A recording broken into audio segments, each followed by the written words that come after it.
Halo teman-teman, kembali lagi bersama saya Santa Mari Simbolon.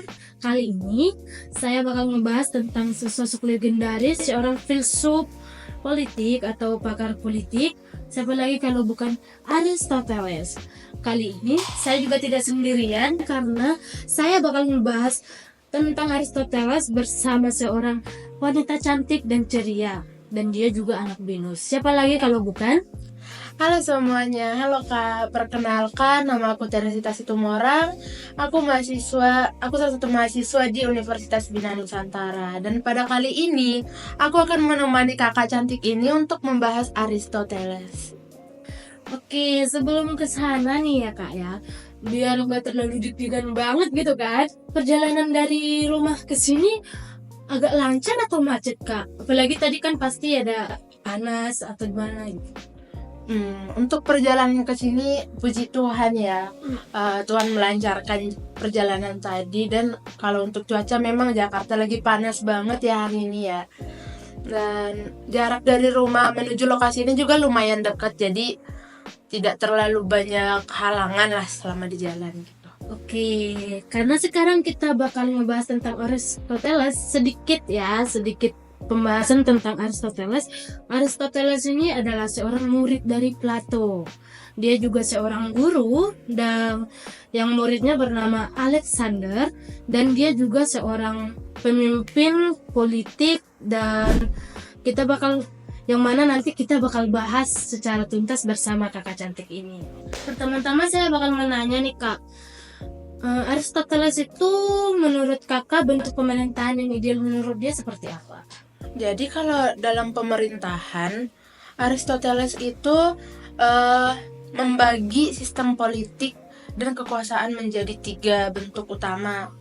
Dan itu juga dengan masing-masing versi baik dan buruknya. Jadi bentuk yang pertama yaitu monarki. Ini adalah pemerintahan oleh satu orang. Bentuk baiknya yang bisa dilihat adalah kalau monarki, pemerintahan yang dipimpin oleh seorang raja yang bijaksana dan berorientasi pada kesejahteraan rakyat. Dan bentuk buruknya, tirani. Kenapa disebut tirani? Karena ketika pemimpin tunggal berkuasa secara sewenang-wenang dan hanya mengutamakan kepentingannya sendiri. Nah, bentuk yang kedua adalah aristokrasi atau pemerintahan oleh beberapa orang yang terpilih. Bentuk baik yang didapat dari aristokrasi adalah kekuasaan dipegang oleh sekelompok kecil orang bijak yang mengutamakan kepentingan rakyat. Sementara bentuk buruknya, oligarki, ketika kelompok elit berkuasa hanya untuk memperkaya diri dan mengabaikan kesejahteraan umum. Selanjutnya ada bentuk yang ketiga yaitu politeia. Ini adalah pemerintahan oleh banyak orang. Bentuk baiknya adalah politis. Sistem pemerintahan di dalam politeia ini adalah demokratis, tetapi tetap mengutamakan hukum dan kesejahteraan bersama. Sementara bentuk buruknya, demokrasi yang buruk atau oklorasi, ketika pemerintahan dipegang oleh rakyat secara tidak teratur, cenderung anarkis dan mudah dipengaruhi oleh emosi massa. Begitu. Dan menurut Aristoteles itu, bentuk pemerintahan yang ideal itu adalah politeia, karena menciptakan keseimbangan antara kepentingan individu dan kesejahteraan yang kolektif. Begitu. Oh, berarti Aristoteles lebih memilih politeia daripada monarki, ataupun sama satu lagi apa tadi Kak? Monarki dengan aristokrasi. Oh iya. Karena kalau monarki itu pemimpinnya cuma satu orang. Terus kalau yang aristokrasi, aristokrasi. Ya, karena kalau aristokrasi itu dipimpin oleh orang-orang yang elit gitu kan.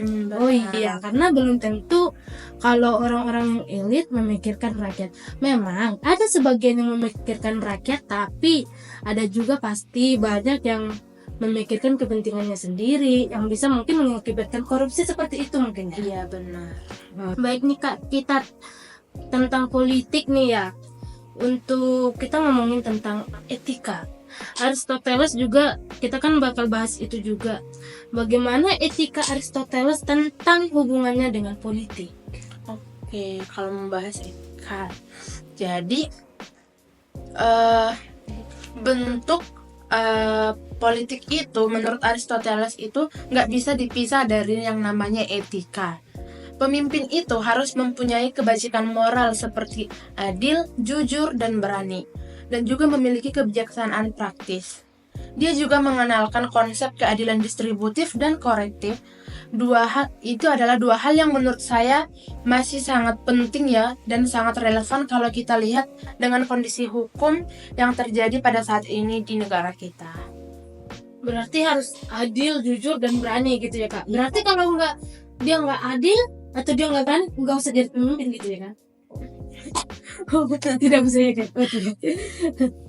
Oke. Menurut Kakak nih ya, ini menjadi bahan diskusi juga ya. Ada nggak sih sesosok pemimpin kayak Aristoteles? Mungkin nggak kayak Aristoteles tapi mungkin sifatnya seperti Aristoteles di negara kita ini, atau kalau nggak di negara kita, di luar negeri.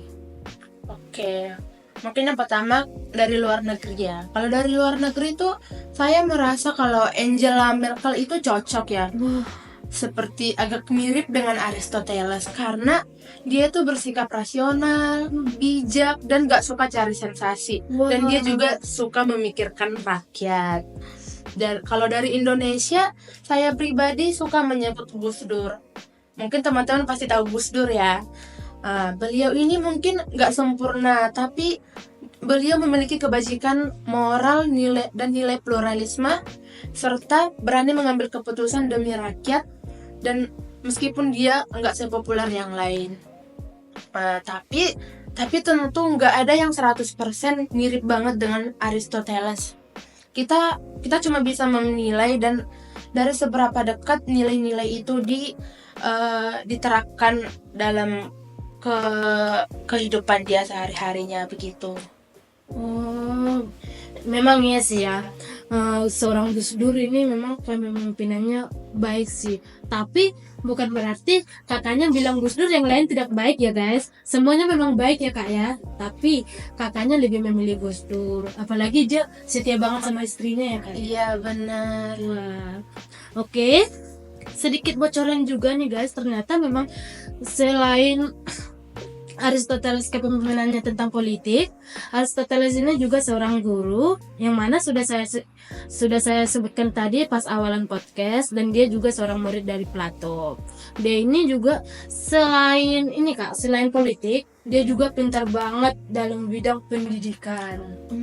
Iya, sangat pintar. Dan juga mungkin kita juga jadi tahu nih sifat etika dia, bagaimana dia memimpin negaranya, bagaimana dia memberikan pendidikan dalam pemerintahannya, dan dia juga lebih memilih politeia ya, yang mana itu lebih seimbang daripada monarki dan aristokrasi. Aristoteles ini juga banyak kita temuin di pemimpin kita yang sekarang sebenarnya, kayak Pak Jokowi, Pak Prabowo. Dan untuk yang ketegasan itu saya memilih Pak Prabowo sih kak. Iya, saya sendiri juga ya. Ya, karena beliau tuh sangat tegas dan berani mengambil tanpa harus takut dengan teman-temannya yang lain. Iya, dan karena dia juga nih kak, banyak politikus yang nakal ditangkap udah semua, pada tertangkap ya. Iya. Itu rata-rata itu. Nah, untuk ketegasannya kak, dan untuk etika tentang jujur, baik, itu saya memilih Jokowi kak, karena dia tuh lemah lembut suaranya, jujur, tegas sih, tapi untuk ketegasan lebih ke Pak Prabowo. Oke, terima kasih Kak Tere. Akhirnya selesai juga podcast kita kali ini. Terima kasih Kakak Santa. Terima kasih juga udah ngasih pengetahuan tentang seorang Aristoteles ke penonton saya tentunya ya. Dan mungkin untuk lain kali saya bakal ngajak kakak untuk berbincang lebih dalam tentang Aristoteles. Oke, terima kasih semua. See you, dan jangan lupa like, subscribe, dan komen, karena komenan kalian bakal kita bahas lagi di podcast selanjutnya. Bye.